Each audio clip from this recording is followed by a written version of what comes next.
आपको जानकर ये बड़ी हैरानी होगी कि इनका छठवां अटेम्प्ट था और फाइनली इनका सिलेक्शन ऐसे सेंटर से हुआ जिसको रिजेक्शन बहुत माना जाता है। आदित्य का जब पहला दिन रहा वहाँ पर एसएसबी का, तो मैं जानना चाहूँगा आपसे कि आपके साथ स्क्रीनिंग में, साइकोलॉजी में, जीटीओ में या फिर इंटरव्यू में कैसा रहा। उसके बाद फिर हम मेडिकल की बात करेंगे। कुछ मेडिकल्स में कुछ चेंजेस भी हुए हैं, उसके बारे में मैं आपको बताऊँगा। डर सा लगा होगा अंदर से, एक अजीब सा बेचैनी रही होगी कि पिताजी नहीं रहे, मेरा एसएसबी भी है। तो तैयारी कैसे की आपने?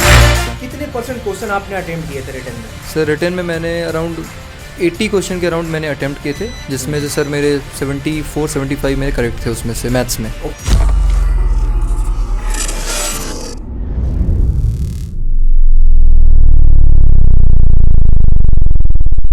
हेलो, जय Hind, warm welcome in cadets point defence academy YouTube channel. मैं आपका अपना दोस्त जितेंद्र शर्मा।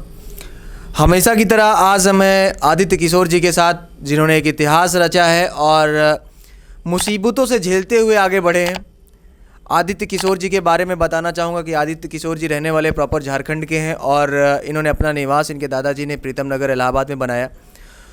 तो दादाजी भी फ्रीडम फाइटर रहे, मैं कहूँगा कि इंडियन एयरफोर्स में रहे। उसके बाद उनका रिटायरमेंट हुआ, रिटायरमेंट के बाद उन्होंने एजी ऑफिस में जॉब की और एक बड़ी उपलब्धि दादाजी ने हासिल की। उसके बाद दादाजी के कर कमलों पर चलते रहे और इन्होंने एनडीए 147 कोर्स में फाइनली सफलता पाई, फाइनली रिकमेंड हुए और अपने सक्सेस के पीछे इन्होंने अपने दादाजी, अपने माताजी का और अपने गुरु का हाथ सपोर्ट किया। साथ ही साथ इन्होंने इनका जो स्कूलिंग रहा वो एयरफोर्स बमरौली स्कूल से इन्होंने अपना पूरी पढ़ाई आगे कंटिन्यू रखी थी और 12th में ही इन्होंने पहली बार में इन्होंने 12वीं का जो एग्ज़ाम था इनका, उन्होंने 12वीं के एग्ज़ाम से पहले इन्होंने एनडीए की जो परीक्षा थी रिटन, उन्होंने पास किया अपेयरिंग में ही।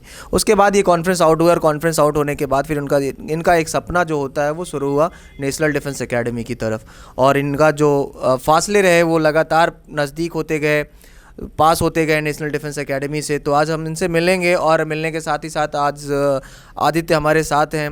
इनके पिताजी नहीं रहे अब इस दुनिया में, लेकिन इन्होंने अपने पिताजी का नाम रोशन किया, माताजी का नाम रोशन किया और साथ में हमारे साथ AK सिंह सर हैं जो कि एग्जीक्यूटिव अफसर रहे हैं एनसीसी हेडक्वार्टर में और लगभग 700 के ऊपर बच्चे सर के रिकमेंड हैं आज इंडियन एयरफोर्स, इंडियन नेवी और इंडियन आर्मी में एज अ ऑफिसर रिकमेंडेड हैं। सर से भी मिलेंगे, बात करेंगे। और मैं आपको बता दूं कि इनका आदित्य का छठवां अटेम्प्ट था एनडीए का, ये जो 6th अटेम्प्ट में इनका फाइनली रिकमेंडेशन हुआ 147th कोर्स में। तो आदित्य, आप अपने बारे में, सबसे पहले मैं चाहता हूं कि आप अपने बारे में कुछ बताएं। Sir so I am Aditya Kishor Singh. This was my 6th attempt for NDA SSB. Earlier I have also given ND 144, ND 145, ND 146 and then ND 147 in which I got recommended. Apart from that I have also appeared for 2 technical entries, ND TS 44 and TES 45. And I have done my schooling from A4 School Bamroli. I am presently living in Allahabad only and I belong to Jharkhand which is my hometown. तो आपने 12वीं से, आपने जैसा मेरी आपसे बात हो रही थी कि आपने 12वीं में ही पहली परीक्षा अपनी उत्तीर्ण कर ली थी, रिटन एग्जामिनेशन आपने क्लियर किया। तो क्या ये बचपन से, जब आपने सोचा होगा कि यार बचपन से ही क्या सोच रखा था कि मुझे डिफेंस में जाना है? सर बचपन से तो नहीं सोचा था, बट जब 8th-9th में आया तो थे मेरे फ्रेंड्स जो थे, उनके जो फादर थे, they were all officers in the Indian Air Force. So एक बचपन से इच्छा तो रहती है कि यार करना है वैसा ही। और साथ में जब एनुअल फंक्शन वगैरह में जाते थे, मम्मी पापा देखते थे ऑफिसर्स क्वार्टर और उनको देखते थे, गाड़ियाँ देखते थे, तो बोलते थे कि कभी मेरा ही बच्चा वहाँ पर पहुँचे। तो वो सब चीज़ें थी साथ में, बस वहीं से फिर सफ़र स्टार्ट हुआ। जब 8th-9th में पहुँचा, उन्हें देखा, उसके बाद से फिर मैंने स्टार्ट किया। 10th पास होने के बाद से फिर मैंने सर के साथ आ गया, क्योंकि मैं एनसीसी भी कर रखा था, तो वहाँ से सर के साथ मैंने साई की अपनी जर्नी। कहाँ से कर रखा था आपने? एयरफोर्स वहीं से बमरौली से आपने किया? नहीं सर, 16, हाँ सर, बमरौली से 16 यूपी बटालियन से एनसीसी की।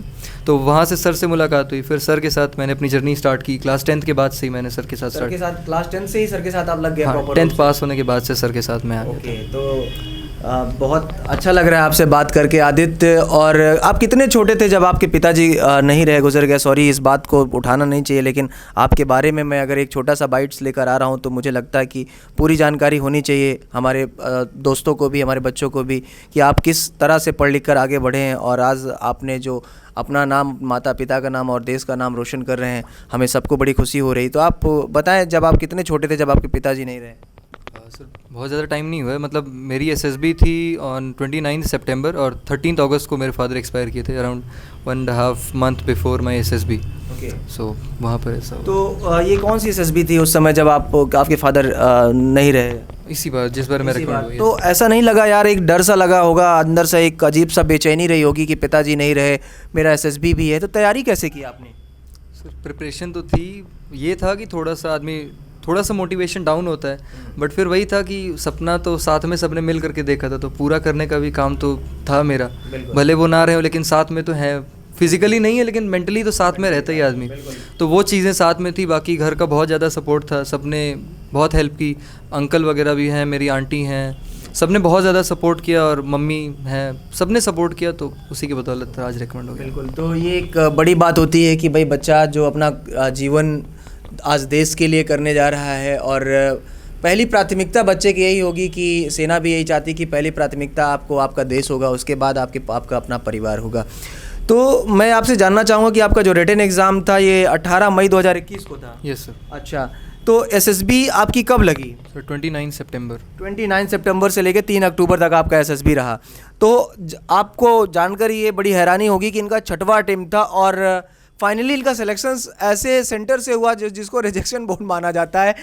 और इस बोर्ड के नाम, इस बारे में आप तो जानते होंगे, जो बोर्ड है आपका इलाहाबाद बोर्ड है। 19th एसएसबी आपका रहा इलाहाबाद बोर्ड, जिसको हम लोग रिजेक्शन बोर्ड बोलते हैं, बच्चे बोलते हैं, मैं नहीं बोलता स्पेशली। और फाइनली आप यहीं से रिकमेंड हुए। बिल्कुल सर, मैं तो बिल्कुल नहीं बोलूँगा। हमारे एक मेजर साहब हैं, और मेजर साहब मेरे एक बहुत अच्छे मित्र हैं, तो उनका भी रिकमेंडेशन यहीं से हुआ। बहुत सारे बच्चे हैं जो फाइनली यहाँ से रिकमेंड हो जाते हैं, और हर जगह से, भोपाल हर जगह से लौटने के बाद इलाहाबाद सेंटर में उनका फाइनली रिकमेंडेशन होता है। तो बड़ी खुशी होती है कि चलिए, जो रिजेक्शन बोर्ड बोलते हैं वो कहीं ना कहीं गलत साबित होते हैं। बिल्कुल। तो आपने रिटन की तैयारी कैसे की थी? उसकी परीक्षा, आपका मैथमेटिक्स कैसा रहा, फिजिक्स कैसा रहा, इंग्लिश कैसे तैयारी की थी? सर रिटन के लिए तो सर बेसिकली मैंने कुछ ज़्यादा नहीं किया था, मैं फोकस था उन्हीं चीज़ों पे जिस पे मेरी अच्छी कमांड है।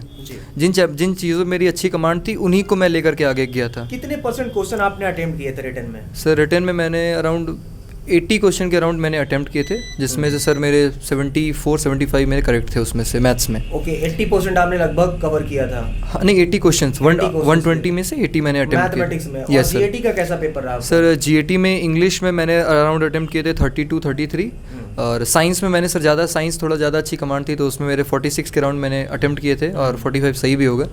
और सर जीएस में मैंने अटेम्प्ट किए थे शायद 6 अटेम्प्ट किए थे मैंने केवल, उसमें से मेरे शायद 4 सही हो गए। मतलब 50% का रेशियो आप लेकर चले हैं प्रॉपर रूप से, और 50% के रेशियो में आपने अपना रिटन एग्जाम क्वालिफाई कर दिया। 18 मई को इनका एग्जाम था रिटन का, और उसके बाद इनकी जो एसएसबी डेट आई, इन्होंने जो एसएसबी डेट चूज़ किया वो 29 सितंबर टू 3 अक्टूबर 2021 में ही इन्होंने चूज़ किया, और फाइनली जब रिकमेंड हुए। एक सर, आपका इस बच्चे के प्रति क्या रुझान रहा? आपको क्या लगा कि इस बच्चे को आपने देखा, बच्चे से मुलाकात की, और कक्षा 10वीं से, ये एक बड़ी उपलब्धि सर। मैं भी आपका कैडेट रहा, एक छोटे से बच्चे की तरह आप सबको पालते हैं, तो एक खुशी भी होती होगी, और कभी कभी ये लगता होगा यार इतने सारे बच्चों से कैसे मिलना, कैसा, मतलब थोड़ा सा आप कुछ बताएं इस बच्चे के बारे में। आदित्य जब हमारे पास आए तो एक्चुअली होता क्या है कि पहले तो हम लोगों से जुड़ते चले जाते हैं, और चूँकि थोड़ा सा हम एनसीसी में थे और हम पीसीएस अफसर थे, और एनसीसी में हमारी बहुत इच्छा नहीं थी, मुझे पता भी नहीं था कि ये एनसीसी है। राष्ट्रीय छात्र सेना दल निदेशालय के रूप में हमने इसको फार्म भरा और हम यहाँ आ गए, और आए तो हमारे इर्द गिर्द सभी आर्म फोर्सेज के अफसर थे। तो फिर हमने सोचा कि अब मैं क्या करूँ यहाँ, तो हमने एक मिशन स्टार्ट किया। तो हमारा याद आ रहा है हमें वो 87 का समय, एक लड़का आया हमारे पास, अतुल प्रताप सिंह, तो उसी से रिकमेंडेशन हमारे शुरू हुए। तो हमको लगा कि अगर हम इन बच्चों के साथ हम अपना इमोशन दें तो ये रिकमेंडेशन बढ़ सकते हैं। इलाहाबाद जैसे जगह जहाँ पे बच्चे कम होते थे, तो और इसीलिए एनसीसी में इसको किया भी गया था कि जो नॉर्थ इंडिया के बच्चे होते हैं वो ज़्यादा रिकमेंड हो। तो जब आदित्य आए तो एक जुड़ाव सा होता है, और ख़ासकर चूँकि हमारे बड़े भाई साहब डिस्ट्रिक्ट जज रहे और सीबीआई के जज रहे बिहार में, उसमें एकीकृत बिहार झारखंड था, तो मैं पहले ही पूछता था रहने वाले कहाँ के हो, मेरा पहला क्वेश्चन नाम क्या है, और 1 बार 2 बार 3 बार मैं यही करता था, और जुड़ा होता चला गया। वही चीज़ें होती हैं ना कि जैसे आपके ये काम हो गए तो हो जाता है, लेकिन जब तक जो बच्चा हमारे पास है वो खुद नहीं रेकमेंड होता तो उसके 100 अगर 200 400 हज़ार हो जाए तो उसको उतनी खुशी नहीं मिलती जितनी व्यक्तिगत रिकमेंडेशन में। और हमारा चूँकि लोगों से जुड़ाव इस ढंग से रहा, चाहे जितने भी बच्चे रहें, अभी हमारे कर्नल शैलेंद्र सिंह जो हैं इस समय पहले वो गलवान वैली में पोस्टेड थे, इस समय चंडीगढ़ को कर रहे हैं। उनके सूबेदार नीरज चोपड़ा ने गोल्ड मेडल भी जीता है, तो लगता है कि अच्छा मेरे कैडेट का सूबेदार ने जीता तो मेरा भी है, तो एक खुशी होती है। और आदित्य से एक्चुअली ऐसा था, जब इनका फ़ोन आया तो मैं तुरंत एकदम इमीडिएट दिमाग में आया कि आदित्य भी हो गए, तो मुझे बड़ी खुशी हुई। और अभी हम एक और कैडेट थे हमारे मेजर आदित्य मिश्रा, अभी उनका फ़ोन भी किए, एकाएक रांची में हुआ कि एक हमारी इंटेलिजेंस अफसर है, एक लड़की आर्मी में नहीं हो पाई अफसर, तो इंटेलिजेंस अफसर है, तो तुरंत आया कि अब मैं बात करूं। तो हमने बात किया आदित्य मिश्रा से, उनके फादर LIC में हैं। पहली बार वो दुर्भाग्य से नहीं जा पाए, लेकिन दूसरी बार हमने ये रिटर्न भरवाया, फिर करवाया। एक्चुअली ऐसा है कि करते हैं बच्चे, और वह केवल और केवल एक चाहिए ना कि एक छत्र छाया हो। तो हमें शुरू में बच्चे हमें जो स्टार्टिंग में थे अपनी एज के थे, और चूँकि मैं 22 ईयर्स में ही मैं सर्विस पा गया। पहले मैं बड़ौदा UP बैंक में मैनेजर रहा, फिर बाद में PCS हुआ तो NCC में आ गया, तो मुझको पहले वो भाई नज़र आते थे। फिर धीरे धीरे फिर अब स्थिति ये हो गई कि वो अपने बच्चे नज़र आते हैं। तो ये हुआ कि मैक्सिमम हो, और आदित्य से कुछ जुड़ाव इस टाइप से रहा कि अच्छा, और अभी भी है कि हमारे जुड़ाव कुछ इस ढंग से रहे। और साथ साथ और इस बेरोज़गारी के युग में हमारा एक भी दोस्त, एक भी मित्र, एक भी कैडेट बेरोज़गार नहीं, ये सबसे बड़ी खुशी है। और ये हमें आदित्य से भी यही है कि ये जहाँ पे भी रहे अपनी चमक बिखेरते रहें। ठीक है, ओके, थैंक यू सर। और भाई एक गार्जियन की तरीके और एक परिवार की तरीके आप हमेशा सबके साथ रहते हैं, और एक एकेडमी, एक जिम्मेदार एकेडमी का काम भी यही होता है कि अपनी छत्र छाया वो अपने बच्चों पर प्रॉपर रूप से रखे। हर एक चीज़, शिक्षा एक व्यवसाय नहीं है, एक जिम्मेदारी होती है, और उस जिम्मेदारी को निभाना एक शिक्षक का काम होता है। और उस जिम्मेदारी को आपने बाखूबी से निभाया सर, और निभा भी रहे हैं प्रॉपर रूप से। हम सबका यही काम होता है मूल रूप से, और हम कैडेट्स के साथ प्रॉपर खड़े हुए होते हैं। आपको बता दें कि आदित्य के दादाजी भी इंडियन एयरफोर्स में रहे, और उन्होंने लगभग एयरमैन की भर्ती से वो वहाँ तक पहुँचे। उसके बाद उन्होंने एक जर्नी स्टार्ट की, और दादाजी को देखकर आदित्य पले बढ़े। और एक दादाजी का एक बड़ा विश्वास होता है अपने पोते पे। आप सब इस वीडियो को देख रहे होंगे तो आपको भी लगता होगा यार मेरे दादाजी मुझे बड़ा प्रेम करते हैं। सच्चाई यही है कि वो अपने बेटे से ज़्यादा अपने पोते को चाहते हैं। तो दादाजी को कैसा लग रहा है आदित्य? दादाजी तो अब नहीं रहे। ओह सॉरी, तो दादी तो होंगी। दादाजी दादी तो सर बहुत कहानियाँ सुनाती हैं दादाजी की कि ऐसे होता था वैसे होता था, तो काफ़ी अच्छा भी लगता है उन्हें कि पहले दादाजी जो थे अफसर के अंडर में काम करते थे, अब उनका पोता अफसर बनेगा, तो बहुत अच्छा लगता है। उनको भी बहुत खुश होती हैं। माताजी कैसा? माताजी सही फील कर रही हैं, खुश हैं वो? बिल्कुल, सब लोग सर बहुत ज़्यादा खुश हैं, बहुत खुश हैं सब। चलिए, आदित्य ने अपनी पहली परीक्षा उत्तीर्ण करने के बाद इनकी SSB हुई है, और SSB के बारे में हम थोड़ा सा आप कुछ बातें जानेंगे जो काफ़ी हद तक बहुत ज़रूरी है आपके लिए जानने के लिए। तो आदित्य का जब पहला दिन रहा वहाँ पर SSB का, तो मैं जानना चाहूँगा आपसे कि आपके साथ स्क्रीनिंग में, साइकोलॉजी में, GTO में या फिर इंटरव्यू में कैसा रहा। उसके बाद फिर हम मेडिकल की बात करेंगे। कुछ मेडिकल्स में कुछ चेंजेस भी हुए हैं, उसके बारे में मैं आपको बताऊंगा, जानेंगे आदित्य से। बने रहे वीडियो के साथ। और आदित्य आप बताएं आपका SSB का दिनचर्या कैसा रहा वहाँ का? सर स्टार्टिंग में तो जब मैं स्क्रीनिंग के लिए गया उस दिन तो सब लोग थोड़े डरे रहते हैं, क्योंकि रिपोर्टिंट काफ़ी ज़्यादा होती है।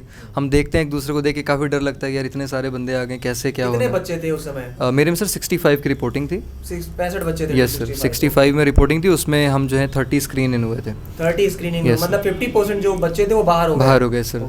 तो स्क्रीनिंग में तो काफ़ी डर लगता है, क्योंकि अगर पहले दिन ही अंदर नहीं होंगे तो फिर बाकी आपके टेस्ट ही नहीं होंगे, तो सिलेक्शन का कोई चांस ही नहीं बनता। तो उस दिन सर जब गए, उसके बाद मतलब नॉर्मल जैसे सर ने बता रखा था, स्टोरीज जैसे बनानी है, उसके बाद GD में कैसे ग्रुप को मतलब कन्विंस करना है, सारी चीज़ें वही अपनाई। और उसके बाद स्क्रीन में हुए सर। OIR भी काफ़ी इंपॉर्टेंट था, तो OIR की काफ़ी प्रैक्टिस की थी, मनोवर कर रखा था OIR को, तो उससे भी काफ़ी हेल्प मिली और स्क्रीनिंग हो गए। और फिर सर ने कितनी स्टोरियाँ मिली आपको उसमें फर्स्ट स्क्रीनिंग में आपको जब सर स्क्रीनिंग में सर वही एक स्टोरी मिली उस पर जो हमने स्टोरी बनानी थी वही वो आपने बन बनाया गई। Yes sir. फिर अगला क्या? फिर नेक्स्ट डे सर हमारा साइक था, तो साइक के लिए सर जब गए तो साइक में तो थोड़ा सा अलग एक सर डर भी रहता है कि मतलब क्या आ जाएगा सामने, पिक्चर कैसी आ जाएगी, क्योंकि पिक्चर ऐसा तो है नहीं कि सारी पिक्चर प्रैक्टिस करके जाते हैं, तो ये रहता है मैक्सिमम प्रैक्टिस करते हैं लेकिन क्या आ जाएगी। तो सर साइक के लिए जब डर सा बना रहता है, उसमें एक बेचैनी भी रहती है यार, ऐसा भाई मुझे पता है कि मैंने ये स्टोरीज देखी है, अब अचानक वो क्या लाके दिखा देगा, उस पे स्टोरी उसके दिए हुए टाइम के अनुसार बन पाएगा या नहीं बन पाएगा, बिल्कुल वो रहता है सर। लेकिन जब फिर गए अंदर तो जो सर पहली स्टोरी जो दिखी मतलब वो ऐसी थी कि मतलब एक लड़का था, वहाँ पर एक डेड बॉडी थी और एक डॉक्टर बगल में था।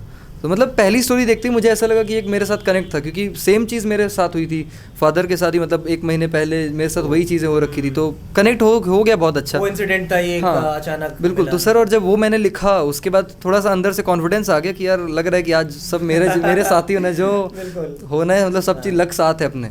तो ऐसे होता चला गया। सेकंड स्टोरी आई वो थी सर अनएम्प्लॉयमेंट भी थी। तो सारी चीज़ें मतलब मैं स्टोरी आई लगभग उस समय आपके साथ साइको में? सर 11 स्टोरीज थी और 1 ब्लैंक थी, और सर मैक्सिमम जो थी जो प्रैक्टिस किए थे उससे रिलेटेड थी किसी न किसी वे में, तो उससे काफ़ी हेल्प मिली। और सर WAT वगैरह थे, 60 वर्ड है, तो मैंने सर 60 के 60 करे। SRTs में सर पहले मैं काफ़ी स्लो लिखता था, फिर सर से मैंने बात की कैसे क्या करना है, तो फिर सर ने टेलीग्राफिक लैंग्वेज थोड़ा अच्छे से बताया कि कैसे कैसे करके और शॉर्ट करके लिखना है। तो उसके बाद इस बार सर मैंने 59 SRTs भी अटेम्प्ट की, और SD भी सर टाइम के अंदर हो गया था। सर SD में मतलब काफ़ी हेल्प मिली सर से, क्योंकि हर बार मैं करता क्या था कि अपनी गलतियों को छुपाने की कोशिश करता था। जो उसमें लिखना रहता है शॉर्ट कमिंग्स क्या आपकी, तो शॉर्ट कमिंग्स सर मतलब वो ऐसा लगता था कि मैं क्वेश्चन से भाग रहा हूँ, लिखता था मेरी कम्युनिकेशन अच्छी नहीं है और ये सब अच्छी नहीं। तो इन सारे पॉइंट्स को सर ने बताया कि ये सारी चीज़ें जो होती है ऐसा है कि क्वेश्चन से तुम भाग रहे हो, तुम अपने ही चांसेस को कम कर रहे हो, और उसको जब तुम सही बताओगे तो वो चीज़ों को वो मैच करेगा और देखेगा कि ये सारी इंप्रूव होने वाली चीज़ें हैं, तो उससे रिकमेंडेशन बढ़ता है। तो इन सब चीज़ों को मैंने काम किया। सर ने बोला इंट्रोस्पेक्ट करो, उसके बाद जो चीज़ें आ रही वो मुझे बताओ, फिर मैं बताऊँगा कैसे उस चीज़ को वहाँ पर प्रोजेक्ट करना है। तो वो सारी चीज़ों में सर से हेल्प मिली। फिर आगे आपका कौन सा, आप GTO पे आ गए होंगे? GTO कैसा रहा आपका? सर GTO तो काफ़ी अच्छा था इस बार, मतलब GD वगैरह में काफ़ी अच्छा रहा, ग्रुप काफ़ी कोऑपरेटिव था, अच्छा से चला। लेकिन उसमें कितने ग्रुप मेंबर थे आपके साथ? सर 10 मेंबर्स थे। Yes sir. और जो 30 मेंबर्स आपके साथ ही आए होंगे उनका अलग ग्रुप बना? हाँ सर, 3 ग्रुप्स थे हमारे। 3 ग्रुप्स थे, तो हमारे सारे रिपीटर्स थे सर। सारे रिपीटर्स थे, सभी बच्चे जीते थे आपके ग्रुप में? Yes sir. अच्छा, उसके बाद फिर जब GTO हुआ होगा तो फिर कितने दिन बाद आपका कौन सा दिन था जब आपका इंटरव्यू सेशन स्टार्ट हुआ? इंटरव्यू मेरा GTO 2 मतलब 4th डे मेरा इंटरव्यू हुआ सर। 4th डे हुआ। Tell me something about your interview sessions. Okay, so interview sir मेरा काफ़ी इंटरेस्टिंग था। हर बार जब मैं जाता था इंटरव्यू के लिए तो करीब होता था कि 45 मिनट्स 50 मिनट्स 1 आवर ऐसे इंटरव्यू होते थे। बट इस बार था 13 to 14 मिनट्स मेरे इंटरव्यू हार्डली चला होगा। Yes sir, only 13 to 14 minutes. Start हुआ, उन्होंने सर CIQ दिया, 3 CIQ दिए। First was around of 20 questions, second around 15 question, third CIQ was 5 questions.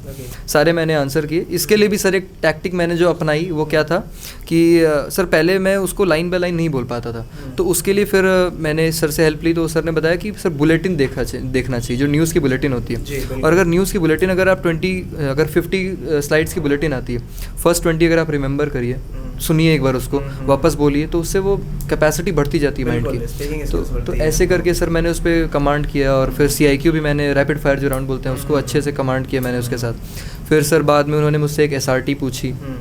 SRT थी क्या कि मतलब मैं NCC में था, तो उन्होंने मुझसे पूछा कि आप सपोज़ कर लिए आप जंगल में हैं, जंगल में जाने के बाद आपके पास कंपास है और मैप है, और आपका ग्रुप आपके साथ है और आप रास्ते से भटक गए, तो कैसे बाहर निकलोगे, और आपका कंपास ख़राब हो चुका है। तो पहले तो मैं बोला सर कि सन को देखूंगा, उससे डायरेक्शन का अंदाज़ा लगा कर बाहर आ जाऊंगा, लेकिन उन्होंने फिर बोला कि नहीं सन नहीं है, पूरा क्लाउडी ही है, अब क्या करोगे। तो उसके बाद सर फिर मैंने उनको बोला कि सर किसी भी तरह करके कोशिश करूँगा, कोई विलेजर वगैरह हो उनसे कॉन्टैक्ट करने की कोशिश करूँगा, चिल्लाऊंगा तेजी, शायद कोई सुन ले, क्योंकि जंगल वगैरह में लकड़ी वगैरह काटने लोग आते हैं। तो उन्होंने कहा नहीं ऐसा भी कुछ नहीं है, अब क्या करोगे। तो उसके बाद फिर मैंने बोला सर कोई नदी नाला कुछ तो होगा, क्योंकि वो मैप पे मेंशन रहता है हमेशा, जो भी रहता है, अगर आपको कहीं जाना है उससे बाहर निकलना है तो उसके लिए। तो उन्होंने कहा नहीं तुम 2 किलोमीटर किलोमीटर ढूंढते चले गए लेकिन तुम्हें कुछ नहीं मिला अभी तक, तो अब क्या करोगे? उसके बाद फिर सर थोड़ा सा सोचा, फिर दिमाग में आया कि सर एनसीसी में सिखाया गया था कि मंदिर का जो गेट होता है वो ईस्ट में होता है, बिल्कुल राइट, और जो जहाँ से शंकर जी का जो शिवलिंग का पानी निकलता है वो नॉर्थ में होता है। तो था कि सर उसको मैच करके निकलने की कोशिश करूँगा, लेकिन फिर उन्होंने बोला कि नहीं 2 किलोमीटर और अंदर चले गए और कुछ नहीं मिल रहा है, और अब तुम्हारा ग्रुप भी तुम्हारे अगेंस्ट जा रहा है कि यार कैसा लीडर आ गया, मंदिर भी नहीं मिले। हाँ मंदिर भी नहीं मिला, तुम्हारा ग्रुप का लीडर, वो बोल रहे हैं कि ग्रुप का लीडर भी कैसा है, ये बाहर भी नहीं निकाल पा रहा है, वो सब वो और बोल रहे हैं कि अब तुमको पक्का लीडरशिप तुमको छोड़नी है। तो ऐसे में क्या करोगे? अब फिर थोड़ा सा सर सोचा 1 सेकंड के लिए, उसके बाद फिर मैंने बोला कि सर जो मेरे पास कंपास रहेगा, कंपास को तोड़ के उसका जो मैग्नेट रहेगा उसको फ्रीली सस्पेंड कर दूंगा और नॉर्थ साउथ में वो अलाइन हो जाएगा, तो ऐसे करके मैं बाहर आ जाऊँगा। बस इतना जैसे ही बोला, उसके बाद वो फिर आगे SRT कंटिन्यू नहीं किए, वहाँ पर स्टॉप कर दिया। और उसके बाद सर नॉर्मल मैथ्स के क्वेश्चन रहे 1-2, और किलोमीटर पर आवर में एक चेंज करने का उन्होंने दिया। नॉर्मल फिजिकल मुझसे पूछा क्या करते हो, मैंने बोला सर रनिंग करता हूँ, तो उसका किलोमीटर पर आवर से मीटर पर सेकंड चेंज करने का था। बस सर ये मेरा इंटरव्यू था, ये आपका इंटरव्यू सेशन रहा। और उसके बाद फिर कॉन्फ्रेंस राउंड आया होगा आपका।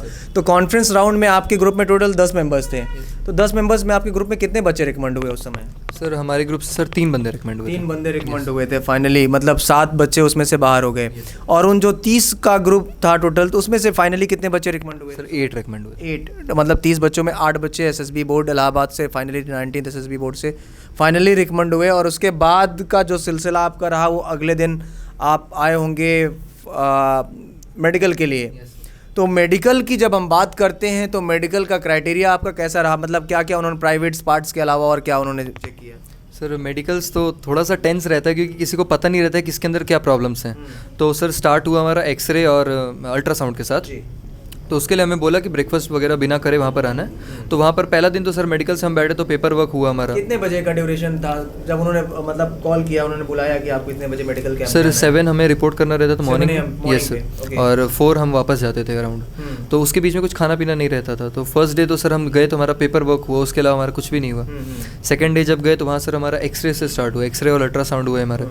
एक्सरे अल्ट्रासाउंड में सर जो डॉक्टर्स थे वो भी थोड़ा सा हमसे ऐसा रहता था कि चलो इन्हें थोड़ा परेशान करते हैं। तो एक्सरे वगैरह करते करते बोल देते थे तो कुछ उसमें लगता था जैसे ही वो बोलते थे लगता था यार कुछ गड़बड़ तो निकल गया, तो थोड़ा सा वो डर रहता था। उसके बाद फिर सर हमारा जो हुआ ENT वगैरह हमारे हुए। सर ENT में काफ़ी प्रॉब्लम्स आई क्योंकि ईयर वैक्स जो रहता है हम साफ़ नहीं करा के जाते हैं ईयर वैक्स, तो उसमें काफ़ी लोग को प्रॉब्लम थी। मैं तो सर क्लीन करा के गया था तो मुझे तो नहीं हुआ, लेकिन काफ़ी लोग अनुभव था, मतलब जो 6 बार आप अटेम्प्ट में रहा और सर ने जैसा आपको गाइड किया उस हिसाब से पूरा आप तैयार थे पूरी तरीके से। तो उसमें सर ENT में सर उन्होंने ईयर वैक्स के लिए काफ़ी लोग आउट किया। उसके बाद काफ़ी था सर किसी को हियरिंग प्रॉब्लम आ रही थी क्योंकि जो हमारा जो कान के जो पर्दे रहते हैं जो ईयर ड्रम रहती है उसमें कुछ स्पॉट थे किसी को। तो उसमें भी काफ़ी लोग। कितने बच्चे थे उस समय आपके साथ मेडिकल में? सर 29। और कितने बाहर किए गए मेडिकल कैंप में? सर 19 बाहर कर दी, 10 को SMB फिट किया। रिकमेंड हुए, मतलब फाइनली SSB क्वालिफाई करने के बाद भी उन बच्चों को वहाँ से रिजेक्शन मिला? यस सर, TR दे दिया गया। अच्छा, मतलब फिर से जाना था? हाँ सर उसके बाद फिर पहला medical SMB special medical board, उसके बाद फिर AMB होता है अपील मेडिकल, उसके बाद फिर RMB होता है। तो उसके बाद जो बंदे होते हैं वो सर फिर AMB में जाते हैं। और फिर AMB जो अनफिट हो जाता है वो सिलेक्टेड बच्चों को RMB के लिए कॉल दिया जाता है, सिलेक्टेड बंदों को दिया जाता है। Yes sir, very good. और ये मैं आपका देख पा रहा हूँ आदित्य, दांत को लेके एक बड़ी समस्या लोगों के साथ रहती है कि भाई मेरा दांत आगे है, पीछे टेढ़ा है। तो डॉक्टर्स क्या करते हैं? डॉक्टर्स सजेशन देते हैं। हमारे कैडेट्स काफ़ी ऐसे आते हैं जो मेरा दांत टेढ़ा है सर, मैं वायर कर बंधवा लूँ या क्या करवा दूँ। तो मैं आदित्य, आप अपना प्लीज़ जबड़ा खोलें और कैमरे के सामने दिखाएं कि आप देख रहे हैं आदित्य के दांत बहुत सारे ऐसे हैं जो बस थैंक यू। तो बहुत सारे दांत ऐसे हैं जो अंदर की तरफ हैं और बहुत सारे दांत ऐसे हैं जो आगे वाला आगे की तरफ। तो इसको लेके कोई इशू आया आपके SSB में मेडिकल में? सर स्टार्टिंग में तो उन्होंने मतलब मेरे डेंटल पॉइंट्स चेक किए, उसके बाद उन्होंने मुझे साइड में कर दिया। हम 4-5 लोग ऐसे थे जिनको उन्होंने साइड में किया। फिर सीनियर डेंटल ऑफिसर आए वहाँ पर और उन्होंने जब हमारा चेक किया तो उन्होंने देखा कि मतलब चीज़ें जो थी कंसिडरेबल थी, तो उसको उन्होंने कंसिडर किया। लेकिन काफ़ी बार ऐसा होता है कि आपका जो नीचे वाला जॉ होता है वो आगे आ जाता है, ऊपर वाले जॉ के आगे आ जाता है, तो उसको क्रॉस बाइट बोलते हैं। तो उसमें अनफिट होने के काफ़ी चांसेस रहते हैं। कुछ नया मेडिकल में आपके साथ हुआ? सर मेरे साथ नहीं, लेकिन मेरे काफ़ी फ्रेंड्स थे, उन्हें सर मॉर्टन टो मिला। मॉर्टन टो में था कि जो आपका टो रहता है, टो में जो थंब रहता है उससे सेकंड जो फिंगर रहती है वो बड़ी होती है। तो ये भी एक रिजेक्शन का कारण था। ध्यान देना है, काफ़ी चीज़ें होती हैं जो आप जैसे बताया गया कि आपके अंगूठे के बगल में जो उंगलियां होती हैं वो भी बड़े हद तक वो बड़ी होती हैं, तो वो भी ध्यान देना है। यस। और उसके भी एक्सरसाइजेस होते हैं, कुछ तरीके होते हैं, वो प्रॉपर रूप से कराए जाते हैं। तो नौकनी और फ्लैट फीट भी आपकी चेक हुई यस होगी सर, proper? नौकनी फ्लैट फुट सारी चीज़ें सारी check की। चीज़ें चेक हुई Yes, हैं। sir। उसके बाद फिर आपको फाइनली ग्रीन कार्ड मिला वहाँ से? Yes, sir, वहाँ कितने से। तारीख को आपकी ज्वाइनिंग है? मतलब अभी तो लिस्ट आना है, फाइनल Yes, लिस्ट sir। आता है उनके, उसके बाद कितने तारीख को लोगों बुलाया है? सेकंड जैन से कमेंसिंग है सर हमारे। 2 जैन से कमेंशिंग है और बड़ा अच्छा लग रहा है, बहुत प्राउड फील हो रहा है आपके साथ बात करके कि फाइनली आपके कंधों पर 2 स्टार लगेंगे। आप 4 साल की ट्रेनिंग, 3 साल आप नेशनल डिफेंस एकेडमी खड़गवासला, आपने चूज़ क्या किया? एनडीए, आर्मी, एयरफोर्स या नेवी? इंडियन आर्मी चूज़ किया है और 1 साल इंडियन मिलिट्री एकेडमी देहरादून भी रहेंगे प्रॉपर। वहाँ पर भी इनका पीओपी होगा, पासिंग आउट परेड से जब ये निकलेंगे वहाँ से 2 स्टार कंधों पर मम्मी को लगाने को मिलेगा मौका। मम्मी के लिए भी एक बड़ा प्राउड का मौका होगा, एक मोमेंट होगा। फिर इनके कंधों पर 2 स्टार लगने के बाद इनको एक टुकड़ी मिलेगी, एक कमांड मिलेगी और इस कमांड को पूरी तरीके से तैयार होंगे उसके लिए। और he is a parallel to as like, अगर सिविल की बात करते हैं तो डीएसपी के पोस्ट के लगभग पैरेलल होंगे ये, लगभग पैरेलल नहीं, इक्वल होते हैं। और उसके बाद फिर इनका अगला कमांड 3 साल 4 साल बाद जब इनका प्रमोशन होगा तो ये कैप्टन होंगे और इनकी दिन प्रतिदिन इनका ग्रोथ आगे बढ़ता जाएगा। मैं आपको बताऊं कि जैसे मेरे बहुत सारे फ्रेंड्स ऑफिसर्स हैं, स्टूडेंट्स ऑफिसर्स हैं, तो उनके साथ जो मीटिंग्स होती है, कभी खाना पीना होता है, तो उनसे मैं पूछता हूं, लेफ्टिनेंट जनरल साहब हैं उनसे पूछता हूं, तो उनका सीधा सा स्टेटमेंट ये होता है कि जितेंद्र, आप ये मानो बेटा कि इस दुनिया में मुझे नहीं लगता अपने भारत देश में कि डिफेंस से बेहतर कोई जॉब है। मैं पूछता हूँ, तो मैंने उनसे भी पूछा, AK सर से भी मेरी हमेशा बातचीत होती रहती है, तो बताते हैं कि भाई डिफेंस एक ऐसा सेक्टर है जहाँ आपको अपने पॉकेट से 1 रुपया भी खर्च करने की ज़रूरत नहीं है। आपको जिम की सुविधा अलग मिल रही है, आपके गार्जियंस, आपके बच्चों के, आपके फैमिली की पूरी सुविधा उनकी खुद की होती है, खुद की जिम्मेदारी होती है। और स्कूलिंग की फैसिलिटीज़ है, बहुत सारी सुविधाएं ऐसी जो आपको हर एक चीज़ मिलेगी। सिविल एरिया में आपको इन्वॉल्व होने की ज़रूरत ही नहीं, मैटर ही नहीं, और आपको सिखाया भी जाएगा, you are not a civilian, ठीक है। बहुत सारी चीज़ें आपको बताई जाएगी, आपके रहने का तरीका, आपके बात करने का तरीका। हालांकि ये सारी चीज़ें आपके अंदर है तभी आप पास वहाँ पर खड़े हैं। तो आपको तैयार करने में उनको बहुत ज़्यादा अपना समय तो देना ही, 3 साल का समय देना है, क्योंकि ग्रेजुएट भी आपको होना है, ग्रेजुएशन भी कराया जाएगा। इंडियन मिलिट्री एकेडमी देहरादून के भी द्वार पर आपको जाना पड़ेगा, वहाँ से आपको फाइनली टच मिलेगा, वर्दी मिलेगी, रेजिमेंट आपका क्लियर होगा कि रेजिमेंट क्या चाहिए। भाई उसी दिन 1 घंटे 2 घंटे पहले ही उसी दिन आपसे पूछा जाता है, आपको सामने आता है आपकी रैंक के अकॉर्डिंग की, रैंक के अकॉर्डिंग तो नहीं कर सकते, आपके जो रिजल्ट्स होते हैं उसके अकॉर्डिंग आते हैं कि आपको ये रेजिमेंट चूज़ करना है, आप उसमें से एक रेजिमेंट अपना चूज़ करिए। तो वो रेजिमेंट जब आपको मिलता है तो आपकी वर्दी पर वो रेजिमेंट भी लगते हैं, आपके कैप पे आप देख रहे होंगे। मैं चाहता हूँ कि कैमरामैन आप इसको थोड़ा सा प्लीज़ ऊपर दिखाएं। और ये एक रेजिमेंट, मैं बात करता हूँ सिग्नल डिपार्टमेंट की, तो जो बंदा है आप देख रहे हैं इसके कैप में भी सिग्नल डिपार्टमेंट का एक लोगो लगा हुआ है, तो ये आप लोग देख पा रहे होंगे। तो ये उसी समय डिसाइड होता है जब बंदा एक अपना चूज़ करता है POP के दौरान, तो ये उसी समय दिया जाता है, ठीक है। तो बहुत अच्छा लगा आदित्य। मैं सर आपसे कुछ पूछना चाहता हूँ AK सर कि आप कुछ आदित्य से कोई क्वेश्चन किसी प्रकार का कुछ करना चाहते हैं, पूछना चाहते हैं तो प्लीज़। IMA में हमारे एक आशुतोष बिष्ट जो हैं, इस समय लेफ्टिनेंट कर्नल हैं, वो बेस्ट कैडेट रह चुके हैं। तो हम चाहते हैं कि NDA की बेस्ट कैडेट आदित्य बने, और इसी के साथ हमें पूरा हाँ। और चूँकि OTA में भी हमारे colonel Sanjay Chaturvedi best cadet रहे, इस समय वो गार्ड्स को कमांड कर रहे हैं बाड़मेर में। तो हम यही चाहेंगे और हमारी पूरी मैसेज है कि आप बेस्ट कैडेट। एकेडमी या फिर सर के बारे में कुछ कहना चाहते हैं, क्योंकि देखिए एकेडमी में सर प्रॉपर रूप से हैं, सर की एकेडमी है और आप प्रॉपर जुड़े हुए हैं सर के साथ लगातार, तो कुछ आप सर के बारे में कुछ कहना चाहते हैं? सर के बारे में जितना कहा जाए उतना कम है, क्योंकि बहुत ज़्यादा सपोर्टिव है सर। क्लासेस के बाद भी हम तो PSTC में सर साथ में थे, तो वहाँ सर क्लासेस के बाद भी सर फ़ोन पे हमेशा बताया करते थे कैसे करना है। और सर का बताने का जो तरीका था वो काफ़ी अलग था, क्योंकि एक होता है कि आपको सीधा सीधा कोई चीज़ बता दिया जाए, और सर जो थे वो नॉर्मल लाइफस्टाइल से चीज़ों को कनेक्ट करके बताया करते थे।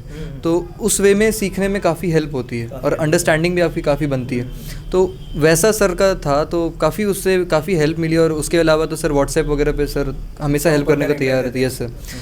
पिक्चर वगैरह भेज के सर के साथ मैं स्टोरीज़ भी डिस्कस करता था। और जबकि मैं TS45 जब मैं कॉन्फ्रेंस आउट होकर आया था, उसके बाद भी सर से काफ़ी चीज़ें डिस्कस की मैंने कि सर ये चीज़ें मेरी गलत हुई। तो सर ने काफ़ी तरीके बताए कैसे कैसे इम्प्रूव करना है, किस किस वे में गलती हुई है, कैसे उसको इम्प्रूव करना है, सर ने सारी चीज़ें बताई। तो वो काफ़ी हेल्पफुल रहा सर का साथ में जो था स्टार्टिंग से एंड तक, और तभी लास्ट में रिकमेंड हुई है सर। बहुत अच्छा लग रहा है कि AK सर के सानिध्य में रह के हज़ारों बच्चे लगभग आज ऑफिसर्स हो रहे हैं और बड़ी खुशी होती है। तो Aditya thank you so much, और मैं ईश्वर से ये प्रार्थना करता हूँ कि आपका जो सफ़र है ज़िंदगी का बहुत ही खूबसूरत हो। आप अगले CDS आप ही हो। मैं यही ईश्वर से प्रार्थना करूंगा कि आने वाला जो समय हो आप वहां तक पहुंचें, ब्रिगेडियर से भी आगे जाएं, लेफ्टिनेंट जनरल, जनरल तक जाएं, और उसके आगे भी अगर कोई पोस्ट है CDS की तो मैं ईश्वर से प्रार्थना करूंगा कि आप वहां तक पहुंचें। और मेरी ढेर सारी शुभकामनाएं आपके साथ हैं, कैडेट्स पॉइंट डिफेंस एकेडमी आपके साथ है। Thank you so much. Thank you sir.